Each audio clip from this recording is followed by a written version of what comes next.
Welcome to my wife's kitchen. Every recipe here is made with love. இதுக்கு முன்னாடி நம்ம condensed milk எப்படி வீட்லயே பண்றது அப்படினு சொல்லி பார்த்திருந்தோம். அந்த condensed milk யூஸ் பண்ணி ஒரு ஐஸ்கிரீம் ரெசிபி பார்க்க போறோம். அது நார்மல் காஃபி கிடையாது, ஃபில்டர் காஃபி ஐஸ்கிரீம் எப்படி பண்றது அப்படினு சொல்லி பார்க்கலாம்.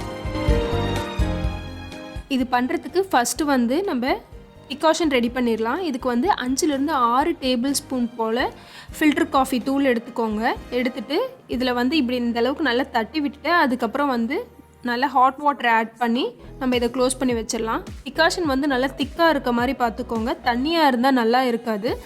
ஸோ வாட்டர் ஆட் பண்ணிவிட்டு இந்த மேலே க்ளோஸ் பண்ணி வச்சிடலாம். டிகாஷன் நல்லா ரெடி ஆகட்டும். இப்போ நம்மளோட டிகாஷன் ரெடி ஆகிடுச்சு பாருங்கள், நல்லா திக்காக இருக்குது. இது நான் 2 ல இருந்து 3 டேபிள் ஸ்பூன் அளவுக்கு தான் யூஸ் பண்ண போகிறேன். ஒரு பவுலில் 1 கப் அளவுக்கு விப்பிங் க்ரீமு, கூடவே 1/2 கப் அளவுக்கு கண்டென்ஸ்டு மில்க்கு, நம்ம ரெடி பண்ணி வச்ச திக்கான டிகாஷன் ஒரு 2 டேபிள் ஸ்பூன் போல் ஆட் பண்ணிக்கிறேன். நம்ம வேணால் டேஸ்ட் பார்த்துட்டு திரும்ப வேணா கூட ஆட் பண்ணிக்கலாம். எனக்கு கொஞ்சம் பிட்டர் இருந்தால் பிடிக்கும், ஸோ கொஞ்சம் ஜாஸ்தி ஆட் பண்ணுவேன் நான். இதை நல்லா க்ரீமியாக இருக்க மாதிரி பீட் பண்ணிக்கோங்க. ரொம்ப ஃப்ளஃபியாக இருக்கணும்லாம் அவசியம் கிடையாது. இந்த மாதிரி நல்லா க்ரீமி டெக்ஸ்சர் இருந்தால் போதும். உங்கள்கிட்ட ஹேண்ட் பிளெண்டர் இல்லை அப்படின்னு சொன்னால் நம்ம மிக்ஸியே யூஸ் பண்ணிக்கலாங்க.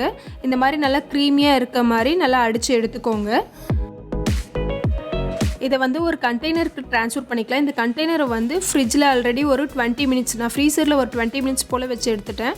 ஸோ அந்த இதில் மாற்றிட்டு மேலே ஒரு கிளிங் பேப்பரோ இல்லை பட்டர் பேப்பரோ இந்த மாதிரி நல்லா அந்த லேயர் மேலே நல்லா ஒட்டுற மாதிரி அழுத்தி விட்டுருங்க. இது எதுக்காக அப்படின்னா மேலே ஐஸ் கிறிஸ்டல் ஃபார்ம் ஆகும், அது ஃபார்ம் ஆகாமல் தடுக்கிறதுக்கு இது ஹெல்ப் பண்ணும்.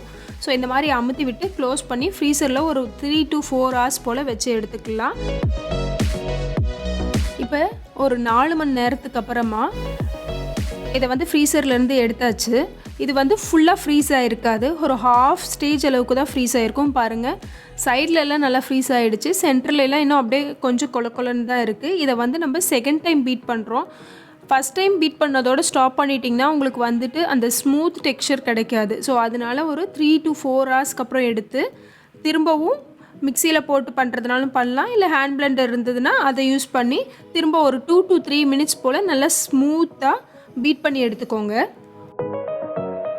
இந்த ஸ்டேஜில் உங்கள்கிட்ட மில்க் பவுடர் இருந்ததுன்னா நீங்கள் ஆட் பண்ணுறதுனா ஆட் பண்ணலாம், பட் நான் ஆட் பண்ண கிடையாது. நீங்கள் இதை ஒரு 2 ல இருந்து 3 நிமிஷம் போல் பீட் பண்ணாலே போதுங்க, ரொம்ப பீட் பண்ண தேவை கிடையாது. நல்லா க்ரீமியாகவும் ஸ்மூத்தாகவும் நமக்கு கிடச்சிரும். இந்த மாதிரி நல்லா ஸ்மூத்தாக இருக்க மாதிரி பீட் பண்ணி எடுத்துக்கோங்க. இதை திரும்ப அதே கண்டெய்னரில் நம்ம ட்ரான்ஸ்ஃபர் பண்ணிடலாம். மேலே கிளிங் பேப்பர் அந்த லேயர் மேலே நல்லா ஒட்டி இருக்க மாதிரி அழுத்தி விட்டுடுங்க. அழுத்தி விட்டுட்டு கவர் பண்ணி ஃப்ரீசரில் ஒரு 8 hours மினிமம் வைக்கணும். இல்லை அப்படின்னா நீங்கள் ஓவர் நைட் வைக்கலாம். நான் ஒரு 8 ஹவர்ஸ்க்கு அப்புறம் இதை எடுத்திருக்கேன். நம்ம 2 தடவை இதை பீட் பண்ணோங்க. நீங்கள் இன்னும் ஒரு தடவை பீட் பண்ணுறதுனா கூட பண்ணலாம். ஒரு 2 hours கேப்பில் 3rd டைம் பீட் பண்ணுற மாதிரி இருந்தால் எடுத்து திரும்ப நீங்கள் பீட் பண்ணி இதே மாதிரி ஃப்ரீஸ் பண்ணிடலாம். இப்போ பாருங்கள், 8 ஹவர்ஸ்க்கு அப்புறமா நம்மளோட ஃபில்டர் காஃபி ஐஸ்கிரீம் சூப்பராக ரெடி ஆகிடுச்சு. இந்த ரெசிபி கண்டிப்பாக உங்களுக்கு பிடிச்சிருக்குன்னு நினைக்கிறேன். இந்த ரெசிபி உங்களுக்கு பிடிச்சிருந்ததுன்னா மறக்காமல் எங்கள் சேனலுக்கு சப்ஸ்கிரைப் பண்ணுங்கள்.